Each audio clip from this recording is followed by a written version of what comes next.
Look at this mess. Beaten up before training even begins. Is this truly the best they could send? Someone who can't even stay clear of a bar fight. The taunting words, sharp and dripping with scorn, sliced through the hum of the advanced training facility's briefing room. The uneasy laughter that followed echoed cruelly, a chorus of approval from 24 other candidates. All were towering men, bodies forged by years of drills and iron, their uniforms pulled tight across bulging shoulders and thick necks. They looked every bit the part those glossy recruitment posters promised. And then there was Petty Officer Specialist Elena Ward. She didn't flinch. Her focus stayed locked on the delicate inner workings of the Mark IV deep submergence rebreather spread neatly across the sterile white table. Her slender, scar-mapped hands moved with calm, deliberate precision, testing seals, fine-tuning sensors, looping cables with an efficiency so smooth it bordered on hypnotic.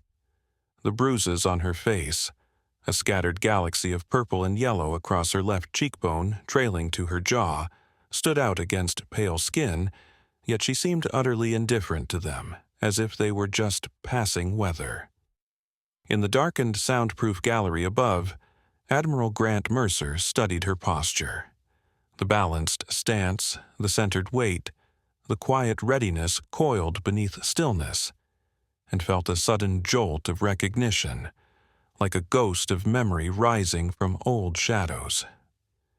If you know real strength is shown through action, not noise, type competence below.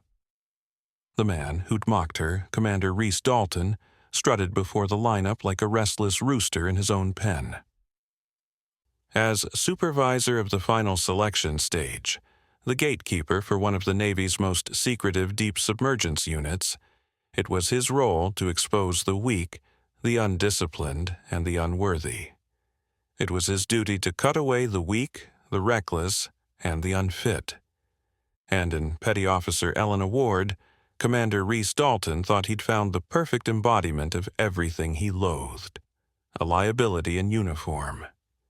He halted directly in front of her table, pulling the entire room's attention onto her like a spotlight.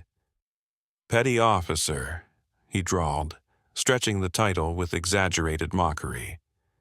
"This isn't some back-alley scuffle. This is the peak of naval precision.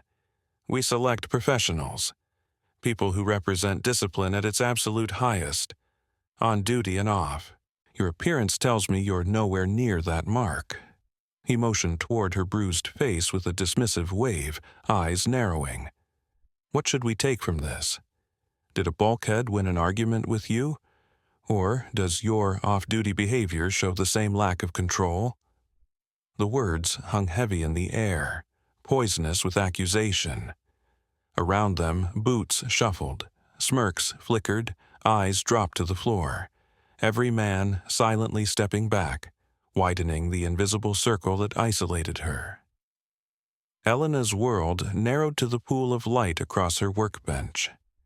She calmly completed the final check on the rebreather's primary oxygen sensor, the small green light blinking with flawless rhythm. Only then did she glance up, her gray eyes cool and unreadable as they met Dalton's. "Understood, sir," she said evenly. No anger, no shame, no tremor of emotion. It wasn't submission, it was acknowledgement, mechanical and precise. That composure, colder than defiance, ignited him more than any retort could have. To Dalton, it was insolence cloaked in silence, a refusal to grant him even the satisfaction of a reaction. His jaw clenched, voice dripping with venom. "Let's see how well you understand when you're 2,000 feet under, staring at a collapsing hull and a failing system.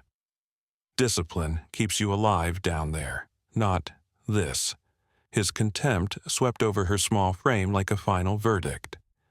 Elena simply nodded once and returned to her task, her focus so absolute that Dalton, despite his rank and bluster, ceased to exist in her world.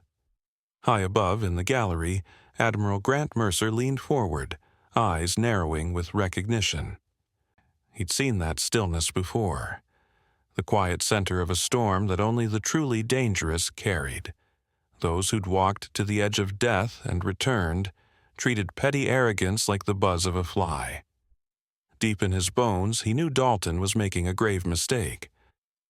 The briefing room itself had become a small theater of bias, where surface judgments masqueraded as truth. The air was thick with testosterone and hollow bravado, charged with the restless energy of men desperate to prove strength. To them, Ward was an error in the system, a small woman with bruises who didn't belong.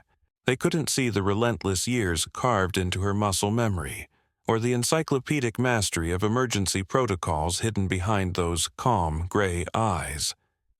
They had no grasp of the world she truly lived in, a place where raw muscle meant nothing beside the iron steadiness of the mind, where mastery of one's pulse under crushing pressure outweighed any physical display. Her silence wasn't surrender. It was a stronghold. Behind its walls she calculated, studied, and prepared.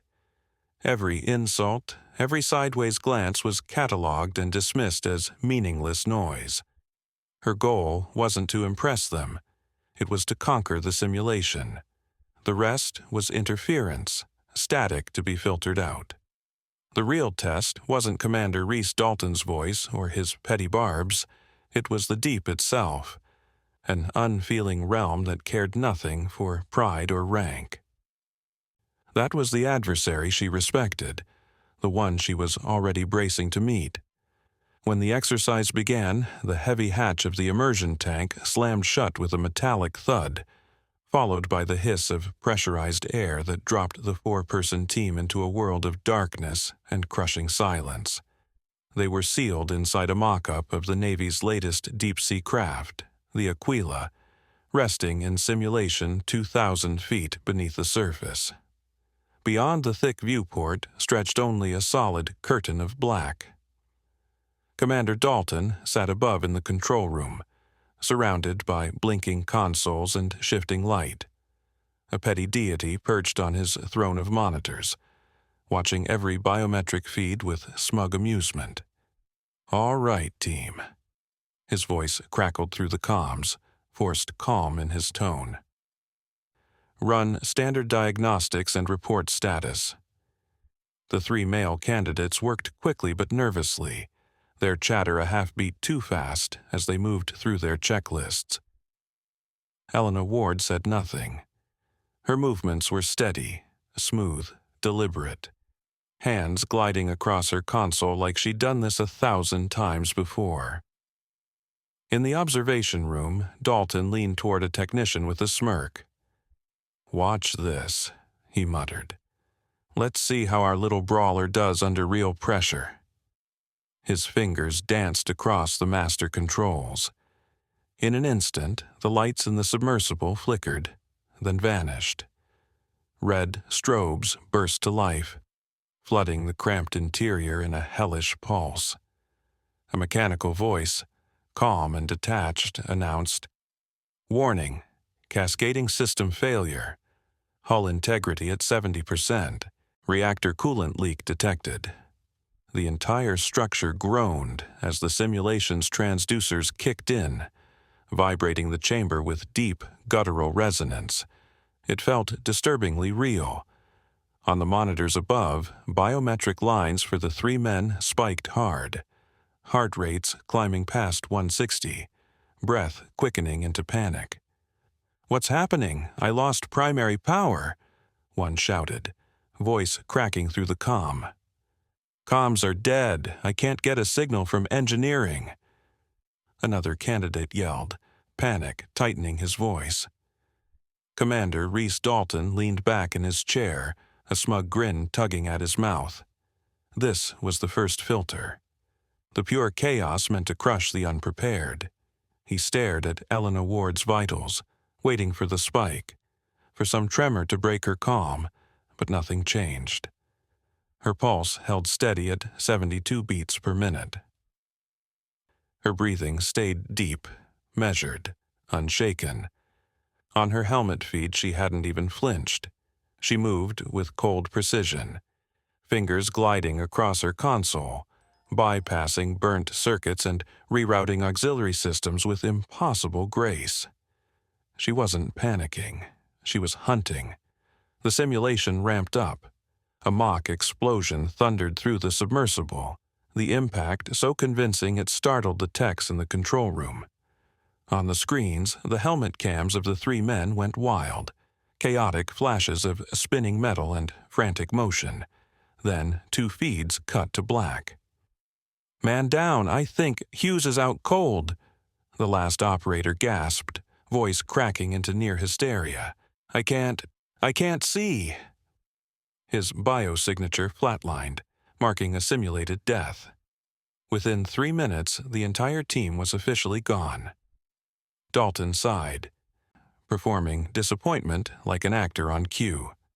"Well, that's that," he muttered to the room. "Pathetic. End simulation, start recovery."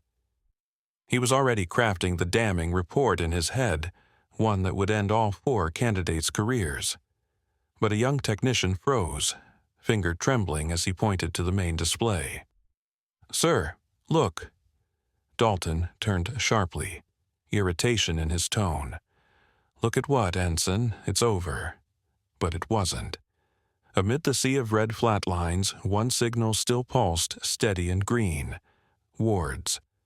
Her helmet cam was still transmitting, a crisp image of a complex engineering panel that should have been sealed off after primary power loss. She had forced it open manually. Over the audio, there was no trace of fear, only the calm, rhythmic hiss of her rebreather. Alone in a dying machine, surrounded by simulated disaster, she was working. "What the hell is she doing?" Dalton whispered, the smugness draining from his voice, replaced by disbelief. "She's trying to override the reactor coolant system," the technician stammered, awe breaking through his words. The technician inhaled sharply, his voice trembling with awe. "But that's impossible," he whispered. "Those access codes lock automatically during a cascading failure. It's hardwired." On the monitors, Elena Ward's gloved hands moved with the careful precision of a surgeon. She wasn't entering codes at all. She was physically bypassing them, rewiring the coolant system with a small multi-tool she'd pulled from a hidden compartment in her suit. She treated the submersible's circuitry like a living nervous system, one she'd already mapped in her mind. The control room went utterly still. Every technician and officer stared, transfixed by the lone green pulse among the red dead feeds. They were witnessing something that shouldn't even be possible within the simulation. Commander Reese Dalton stood frozen, mouth slightly open. The impossible was unfolding right in front of him. His smug confidence, once a solid shell, began to crumble piece by piece, exposing the stunned disbelief beneath. He had built this test to be unbeatable, a crucible meant to separate the elite from the merely good, and never in hundreds of runs had anyone even tried what she was now doing, much less with that eerie, unbroken composure. The last step required 27 commands entered in flawless order, each timed to the millisecond to avoid a simulated core meltdown. One wrong move, and it was instant failure.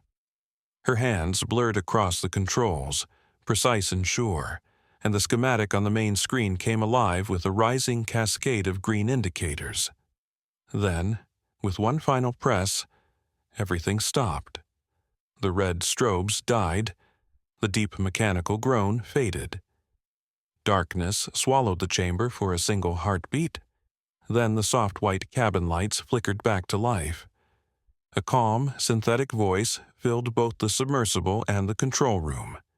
Reactor shutdown successful. Auxiliary power restored. Hull integrity stabilized.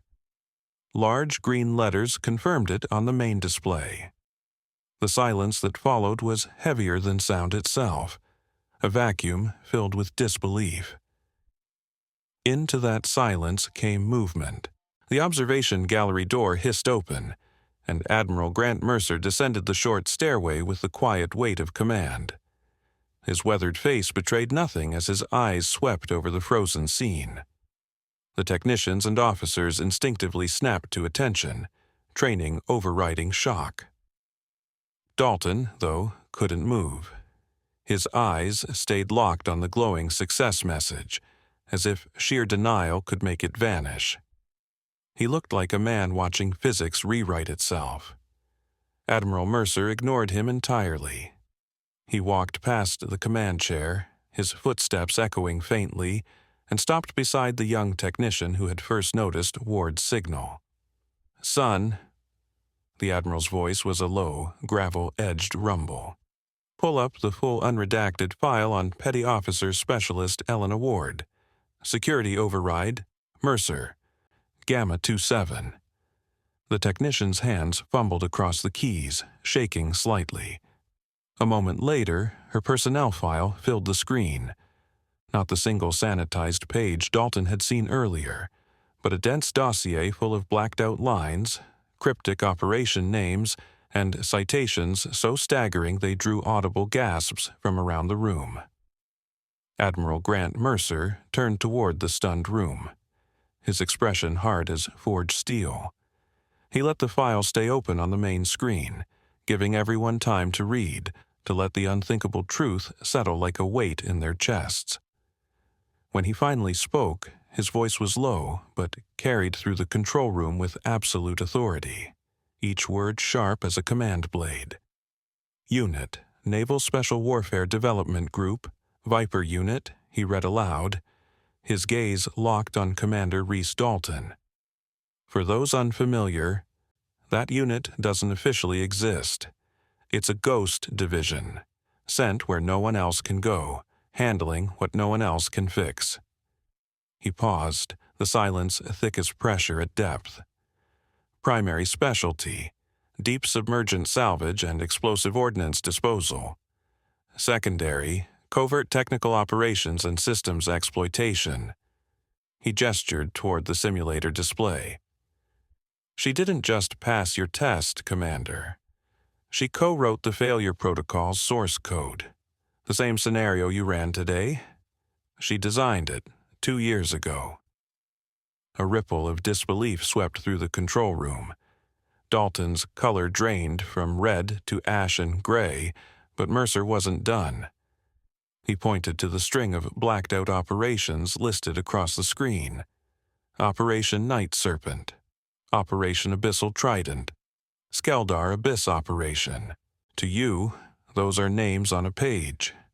To Petty Officer Elena Ward, they were missions, solo deployments in places that would crush most people before they even reached the site. His eyes drilled into Dalton's.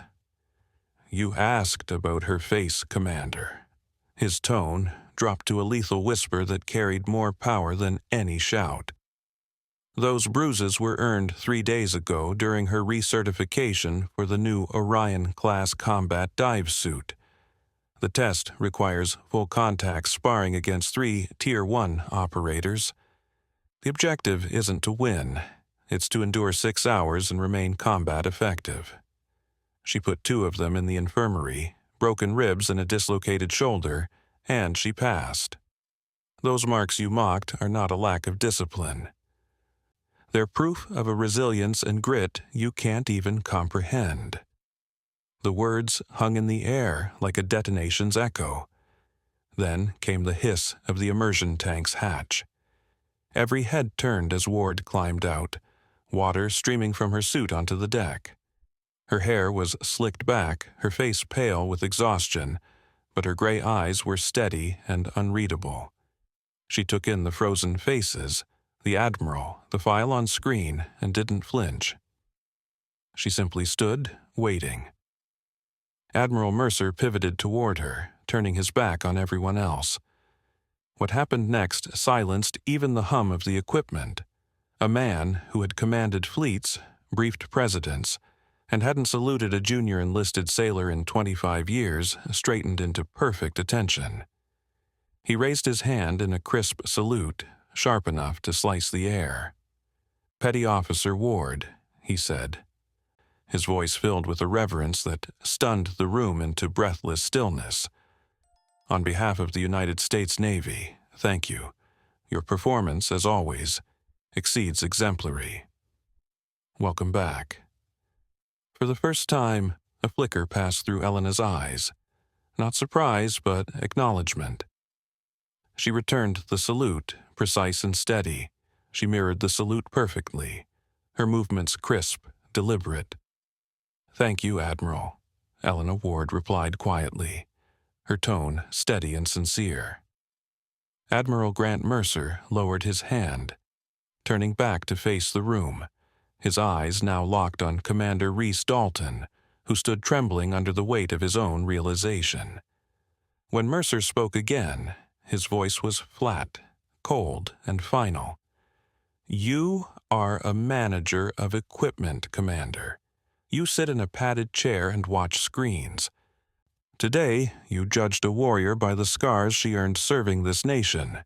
You mistook proof of discipline for failure and evidence of sacrifice for weakness. Your arrogance is a stain on your rank and a disgrace to this command." His words cut through the silence like steel through glass. "You will learn the difference between how something looks and what it truly is. Pack your things. You're reassigned, effective immediately, dismissed." Dalton stood motionless, his world collapsing inward. Then, without a word, he turned and walked out, his footsteps hollow against the deck. The sound of a man leaving behind everything he thought he was. And in that moment, a legend was born. The story of the Admiral's salute spread through the base like wildfire, faster than official reports could travel, carried by whispers through mess halls, murmurs over late-night coffee, and quiet talk in officer quarters. Each a retelling added its own shade of myth. Some swore Ward had fought off a simulated Kraken alone. Others claimed she'd rebuilt the submersible system from memory, upside down and underwater. But the truth, the heart of it, remained the same. A bruised-faced woman, an arrogant commander, an impossible test, and an admiral's unprecedented salute. Elena Ward became more than a name. She became a standard, a living embodiment of the command's oldest creed. Competence is the only currency that matters. Soon, instructors began invoking her as a lesson. "Don't talk about it. Be about it," they'd say. "Be a Ward." For younger sailors, men and women who'd ever been overlooked or underestimated, she became a quiet hero. She hadn't argued or demanded recognition. She'd earned it, proving that performance bends even the hardest institutions toward truth. The very candidates who had once mocked her became her fiercest defenders. They'd seen it firsthand, the chaos that broke them while she moved through it like calm water. Their laughter had turned to shame, and that shame became a vow. No one would ever make that mistake again. "We laughed at her," one of the hulking trainees confessed to new recruits, voice low and heavy. "We judged her size, her bruises, thought she didn't belong. We were fools. We were standing beside a giant and never knew it." Across the facility, something began to shift. The casual arrogance faded. The obsession with appearances gave way to quiet respect. A new tone settled over the halls. Less noise, more focus. People started to look differently at those who said little, wondering what unseen strength might be hiding beneath the silence. People began looking at one another differently, quietly wondering what unseen depths or classified histories might lie behind a calm exterior. As for Commander Reese Dalton, his punishment was swift and absolute. He was reassigned to a forgotten logistics depot on the edge of nowhere, a career graveyard disguised as a post. Officially, the transfer cited failure to properly assess personnel capability, but everyone knew the truth. He had committed the one unforgivable sin in the world of elite operations, letting prejudice blind him to reality. The story clung to him like a shadow. In his new dim office, whispers from dock workers reached his ears, and knowing glances from passing officers reminded him of what he'd done. For weeks, bitterness gnawed at him. He replayed that day endlessly, searching for justification, for any way she might have cheated, any flaw in the Admiral's judgment. But the data was absolute. Elena Ward's performance had been flawless. His had not. Slowly, painfully, his ego began to fracture. One lonely evening, sitting beneath a flickering light, he opened a restricted file from her unredacted record, the Skelder Abyss operation, using an old security override that, inexplicably, still worked. What he found froze him. A Russian submarine had sunk beneath Arctic ice, its experimental reactor seconds from triggering a meltdown that could poison half a continent. The Russians had quietly asked the U.S. for help, and the Navy had sent one person, Ward. She had dived alone into near-freezing darkness, bypassed compromised systems and manually stabilized the reactor, saving millions of lives. She was 22. Dalton stared at his hands afterward, the hands of a bureaucrat who'd never faced anything close to what she had. His commendations, his polished reports, all hollow.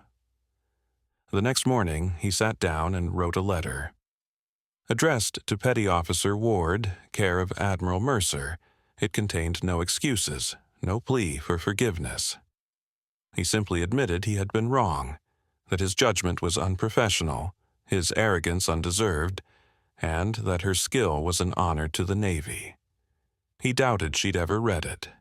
But writing it was necessary, the first act of rebuilding not his career, but his character. Meanwhile, Elena Ward remained untouched by the legend forming around her. Praise rolled off her with a quiet, "I was just doing my job." Long after hours, she was still in the training tank, guiding recruits, including those who once mocked her, through breathing drills and calm control exercises. She never spoke of the simulation or the salute. She simply taught. She taught how to read complex schematics under failing light, how to stay composed when every instinct begged for panic. Her lessons came not from speeches, but through action. Her philosophy was simple.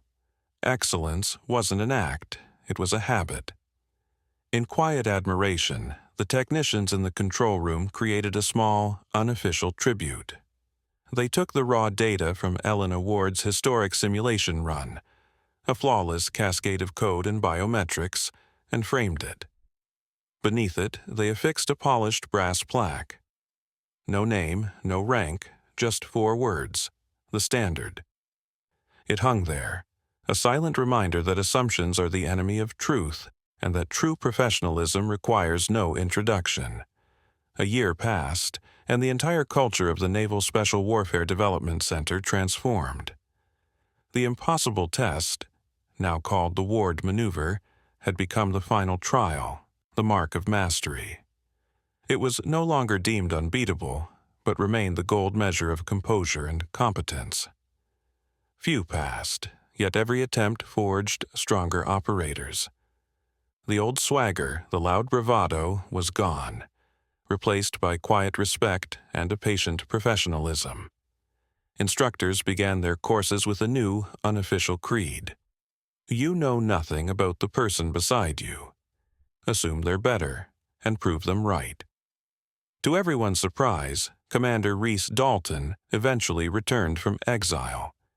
Admiral Grant Mercer, who believed in second chances for those who truly learned their lesson, had read his letter of apology.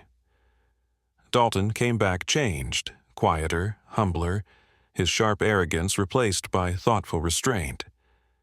He became an instructor at the academy, and his very first lecture always began with the story of a young petty officer with bruises on her face and the mistake that nearly defined his life.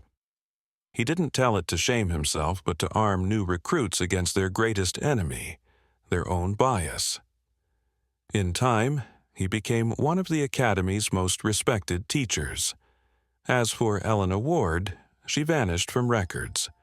Her name was redacted, her assignments marked classified. Some whispered she was developing next-generation submersible systems. Others believed she was deep in some hostile abyss, solving problems the world would never hear about. Yet her true legacy lived elsewhere, in the calm confidence of a new generation, in the silence before briefings, and in that brass plaque on the control room wall. Her mark wasn't left in words, but in the shift of an entire culture, one that now valued action over speech, substance over image. It became an enduring truth that the most powerful people are often the quietest, their strength held in reserve, their worth proven through precision, not noise. True strength isn't shouted, it hums quietly from within. It doesn't seek validation through claims, but through flawless, steady demonstration. Legacy isn't carved in stone for display, it's passed on through deeds. The quiet professional teaches that respect is reflective. It can't be demanded, only earned, by honoring your craft, your mission, and the quiet dignity of doing your work well. The world is deafened by noise, by voices desperate for recognition, but the work that matters, the kind that changes lives, happens in the calm. Far from the spotlight, it's carried out by steady hands, by focused hearts, by those with nothing to prove, because their skill already speaks for them. It is the work of those who know that true strength lies not in being seen, but in being effective. That is the enduring truth, the code of the quiet professional. That is the legacy of Elena Ward. Her story became more than a warning against arrogance. It evolved into the cornerstone myth of a new era at the facility. It spoke to the universal feeling of being underestimated, of being measured by appearances while entire histories of quiet excellence remained unseen.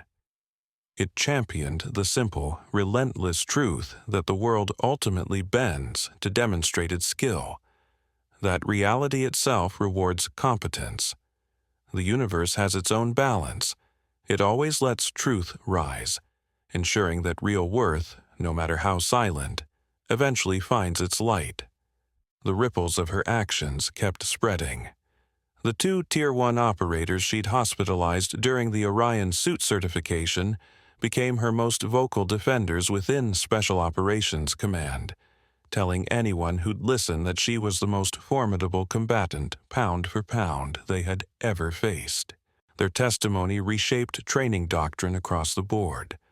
Her methods of control, leverage, and composure, replacing brute force as the ideal.